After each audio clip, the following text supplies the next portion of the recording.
notorious drug cartel La Familia Michoacana. In addition to the arrests, the DEA also seized over a ton of meth, over a ton of cocaine, 7 tons of marijuana, and millions of dollars in other assets. Pyongyang continues to call on the international community to send food for North Korea's starving people. But leader Kim Jong-il is hemorrhaging cash on everything from Marlboros to McDonald's. Over the past year, North Korea spent $10 million bringing in premium tobacco and liquor from China. And now, Pyongyang's power elites have started flying in McDonald's hamburgers from China, care of the great leader.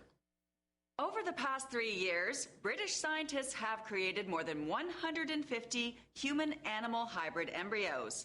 Known as hybrids, the biological anomalies were engineered in laboratories to help search for cures for a wide range of diseases. Other scientists have strongly warned of the dangers of human-animal creations, but the hybrids are completely protected under British law. The Tour de France is over, and crikey! An Australian has won cycling's biggest prize. Cadel Evans crossed the finish line on the Champs-Élysées in Paris as the first rider from down under to ever win the event. Not only that, but at 34 years of age, Evans is also the oldest racer to stand atop the podium since the Second World War. And just like that, you're up to date on all the day's news. Be sure to come back tomorrow for more of the latest. We'll see you then.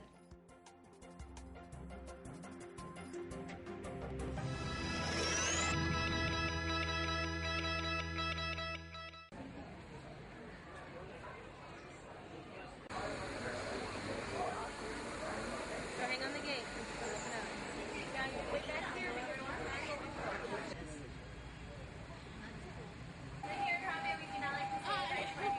Is everyone ready for a 2-week-long safari? Yeah. Alright, we're all scared. So 20, that means let's get out of your folks' way. Go after that dog. Many poachers or illegal hunters entering the area. We constantly have wildlife ranger on patrol, making sure that those poachers are not entering the area. We're actually going to check in with the airborne warden in the reserve just before we enter. Airborne patrol, this is Simba 1. Do you copy? Simba 1, keep your eyes open and drive carefully. You should see lots of animals. Roger that, Wilson. Now that's an okapi. It has those black and white stripes much like a zebra, but it's actually one of the only known relatives to the giraffe. It's called the greater kudu. And greater kudu are the second largest antelope here in Africa. Now watering holes like this one on the left, very important gathering places for many of these forest animals, especially larger ones like the black rhino. Now black rhino, oh wow, look at that. There's actually one right there on the left. Now unfortunately, hundreds and thousands of these rhino have been poached for their horns. There's a lot more of those big-fat pelicans here on the island. Now we are going to get a much better view of this hippo here on the left. There's no logs blocking it. And you can see once again that looks like just a giant rock under the water there, but that is a hippo. Simba 1, come in. This is Simba 1, over. Just wanted to let you know that my ground patrol has seen a lot of elephant activity near the Red Lake Pit. So it looks like we're heading out of the Safi River into a completely different ecosystem. We're going to be seeing lots of different kinds of plants and animals than earlier. For instance, that large baobab tree there on the right. Very common in this area that we're coming into now. We're actually coming up on one of my favorite views in the entire reserve. Absolutely beautiful, folks. You can see just how far out it stretches from this view. It's called the Savannah. And it's all part of the Serengeti grassland, which stretches for hundreds of miles across East Africa. You'll see those cute little animals there with the black stripes. Very, very cute little guys. They're called Thompson's gazelles. Giraffes will eat the undergrowth of the trees, allowing sun to shine through, and that does allow that grass to grow nice and tall. Those are termite mountains. They'll get to be hard as rock when they bake in the sun all day. Now these large reddish-brown cattle here are called Ankole cattle. And those horns can get to be almost 6 feet in length and almost 20 inches in circumference just around the base. Now this animal just here to the left is one of my favorite animals, and I'll tell you why. It has a very special natural defense system. You can see its fur looks very oily. That's because it secretes a natural oil from its fur that helps it to go through bodies of water and come out completely dry on the other side. It's called a water buck. Those are white-bearded wildebeests, also known as the noof for the grunting sound they make. Now, you'll see on top of this hill as we pass this tree area, there are some antelopes up there. They're called sable antelopes, and they're the official emblem of the Harambe Wildlife Reserve.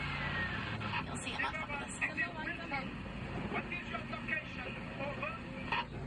Heading towards Monkey Point, Wilson, over. Keep your eyes open for me. We picked up a baby elephant that was wandering off on its own. We can't find the mother. I'm afraid Porches may be in the reserve. Oh no. Oh, that's horrible, Wilson. We'll definitely keep our eyes peeled for anything suspicious and let you know. Just in the back right there, you're gonna see a big, beautiful elephant back there. It sounds like we're picking up a local radio frequency or something. This is kind of nice.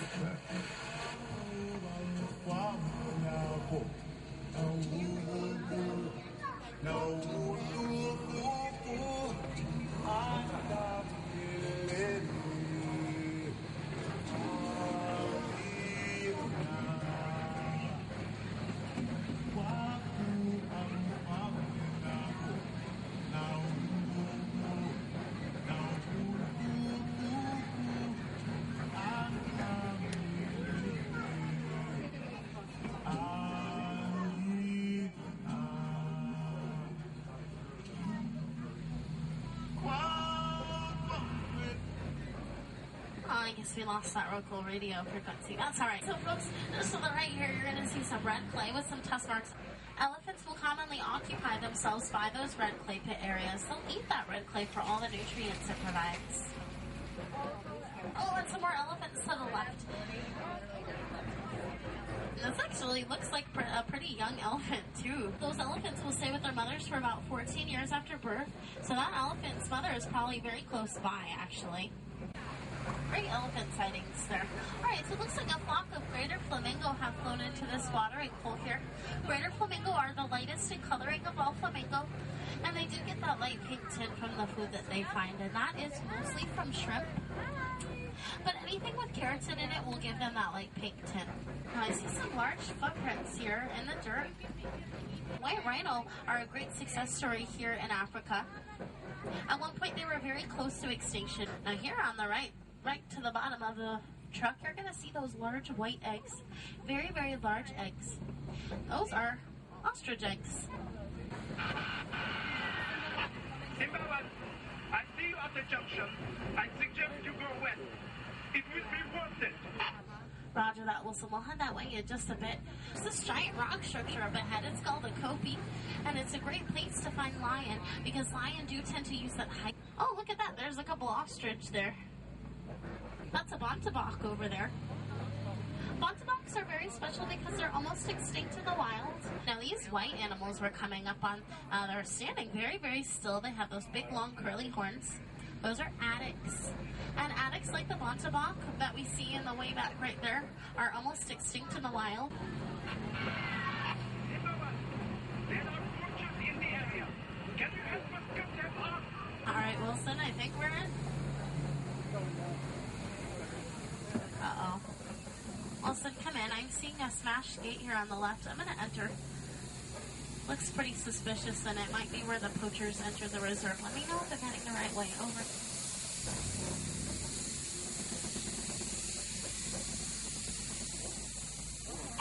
The Porches are heading east. Keep going. Can you drive them to my patrol? Over. Roger that, Wilson. We're heading that way now. Over, folks. Oh, no. Geysers. Hold on.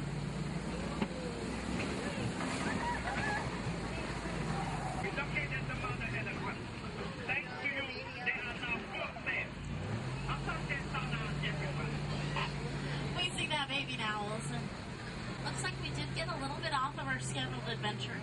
I'm going to have to drop you off just a couple weeks early at the warden's post. And here at Harambe, we don't say goodbye. We say kwaherini, which means go well. So kwaherini, everyone.